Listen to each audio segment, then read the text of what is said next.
Hello again everybody, and welcome to another collection video.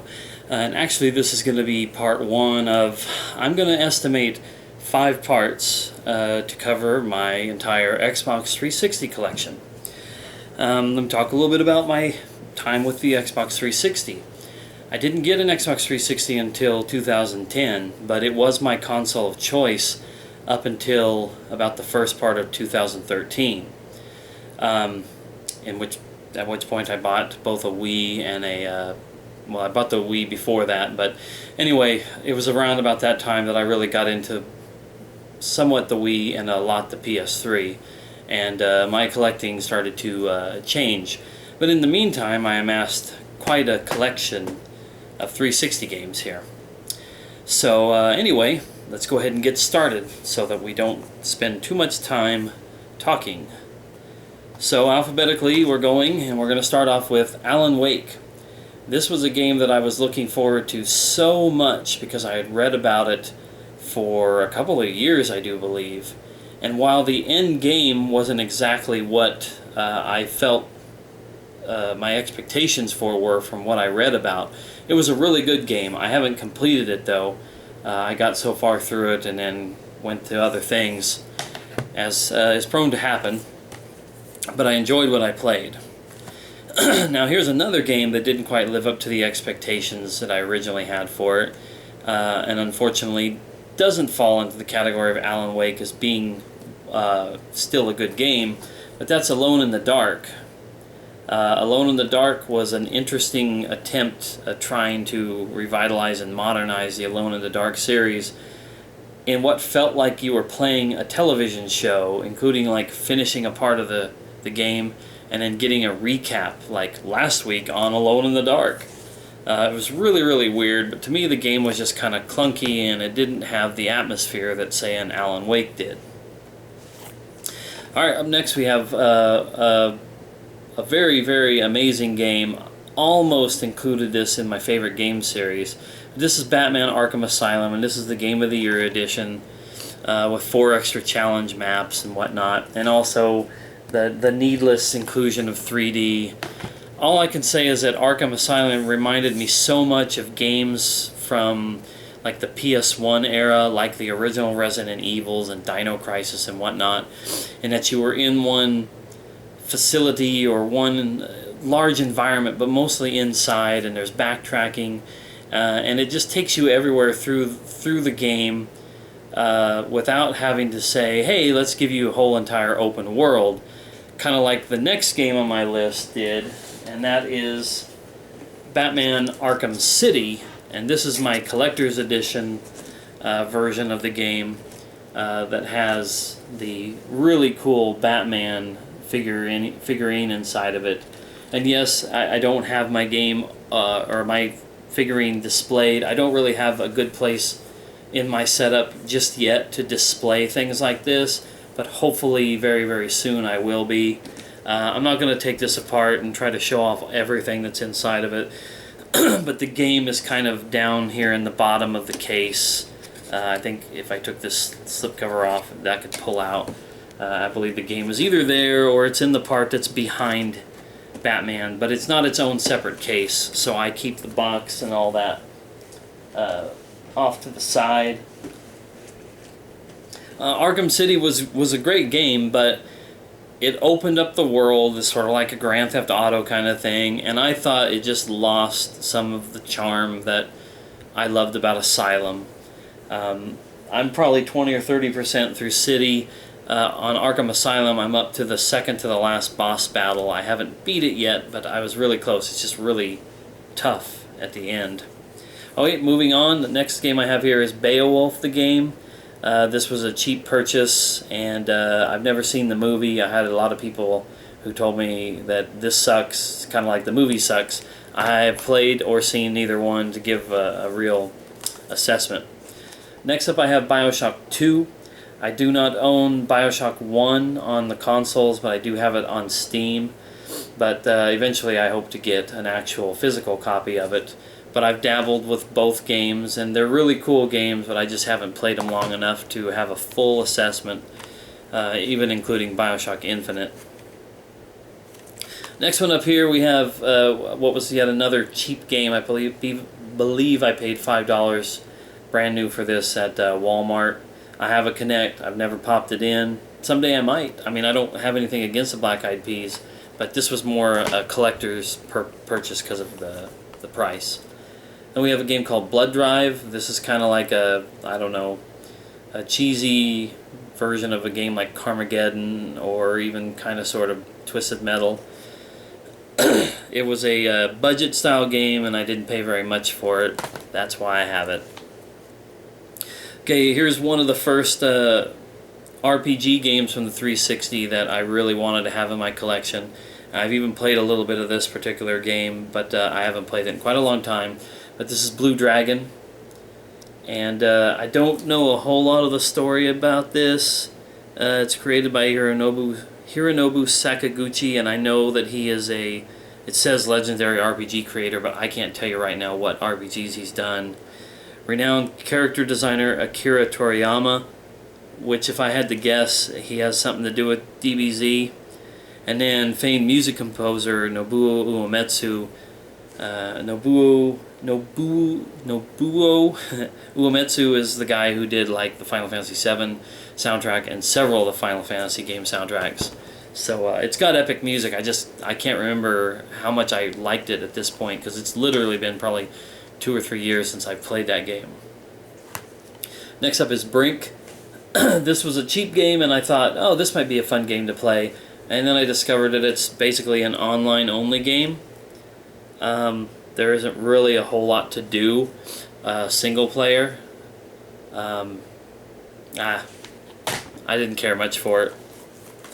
Next up we have Brutal Legend, which was a game I was really looking forward to getting.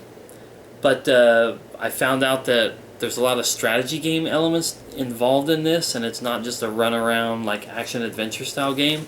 So I was a little disappointed by that. But Jack Black was heavily involved in this, as well as a lot of rockers like Ozzy Osbourne, Rob Halford, Lemmy. I don't know, one of these days I'll probably give it a shot and see what I can do with it. Next up we have Bully Scholarship Edition, my preferred version of the game, since I didn't run into any glitches when I played it, and it has a lot of extras over the PS2 version. I had a favorite games installment dedicated to that. Next up is a game that I don't think is going to stay in my collection for very much longer, but I have it now. Cabela's Survival Shadows of Katmai. A weird attempt by the Cabela franchise to make like an adventure style game. Excuse me. Instead of a hunting game alone, you actually go out and get attacked by animals and have to complete little quests and missions and whatnot.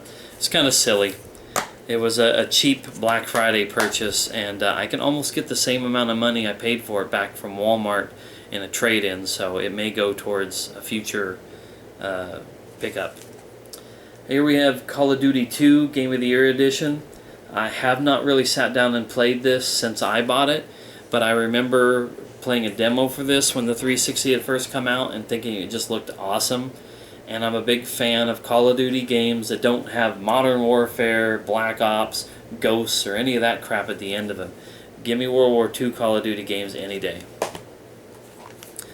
Alright, next up I've got a game called Call of Juarez, Bound in Blood. I believe this is the first Call of Juarez game. There was one a little more recently. But anyway, this is just a Western first-person shooter, and it's okay for what it is. Alright, next up we have an unopened copy of the Chronicles of Riddick, Assault on Dark Athena. I don't know much about this game, but this little freebie that it comes included, which is the Escape from Butcher Bay, which was a Xbox Riddick game that was very well received, critically acclaimed and whatnot, and I had some friends who loved that game, so I couldn't pass this up because it's included with the purchase of this. I think it's like a HD 360 compatible version of the first game. And next up is a pair of games that I really wanted to buy. I really wanted to have in my collection, but sadly I've never played them. That is Platinum Hits Condemned Criminal Origins and Condemned 2 Bloodshot. I know these games because, one, I stared at them a lot when they first came out when I was at work. I thought they looked really creepy, and then I watched some YouTubers play some of these games. Of course, I didn't want to watch too much because I didn't want to get spoiled on them, spoiled of the events and things that were going on. But they're pretty cool. Next up we have Crackdown.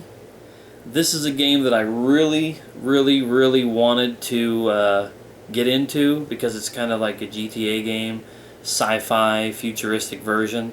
But I just couldn't quite get into it. It's got cel-shaded graphics, and that throws me a little bit. It takes me out of the realism of the game that I yearn for and stuff like this. But overall, I just didn't find much fun to be had. And this was supposed to be the last game, but I just realized over here that I skipped over something alphabetically. So I'm going to do this one and then that game and then wrap up part 1 here. But this game here is Crysis 2. Not 100% sure if Crysis 1 came out on the 360 or if it was back on the Xbox or if it was PC only. The Crysis part of it ties into games like the Far Cry series, which were all over the place. I think the only real link between them is Crytek or EA or just the engine that was used for it. I don't know. But I wanted to pick this one up, but the Crysis series, at least console-wise, I don't think they're rated as well as PC counterparts. Okay, and in the game that I skipped, because I forgot that I had it, because it's a big box game, but it's the Love Is Over Deluxe Edition copy of Catherine, which Catherine as a game, I haven't played this. I've only seen a little bit of it online, and just to kind of get an idea what it was about. But it's a very storyline and character-driven game. A lot of interactions between this guy here, whose name escapes me at the moment, Vincent. It says Vincent has a hard choice to make: marry his longtime girlfriend Catherine with a K, or move on to the incredible blonde he just woke up next to, named Catherine with a C. So already it's about a guy who's either engaged or thinking about getting engaged to one lady while he's sleeping around with another lady. And the game has a lot to do, I guess, with the interactions between him and these ladies and his friends and yada yada yada. And you learn the story and whatnot, and then when Vincent goes home and goes to bed, it's in his dreams that you meet the gameplay part of the game, which is a puzzle game where he has to climb up these blocks before they fall or before things get him and before he dies and whatever. That part of it, like I said, I haven't really gotten into because I've never played it. But this special edition is just cool. I mean, it has a t-shirt, a pizza box, of course the game. It's got a pair of freaking boxers. This is a pillowcase. Let's see if that's everything. Catherine the game, Stray Sheep pizza box. That's the pizza shop where him and his friends and his girlfriends meet up at. Empty Hearts t-shirt, Vincent's boxers, and the Catherine pillowcase. My copy was a used copy, but everything's there. It's complete, and it's just, I don't know, it's really fun. Maybe one of these days I'll do a video where I unbox stuff like this and the Batman one, just to show off the contents. Alright, well, that's going to wrap up part 1. I'll be back shortly with part 2 and all through the rest of the parts for my 360 collection. Hope you enjoy, and stay tuned for the next ones.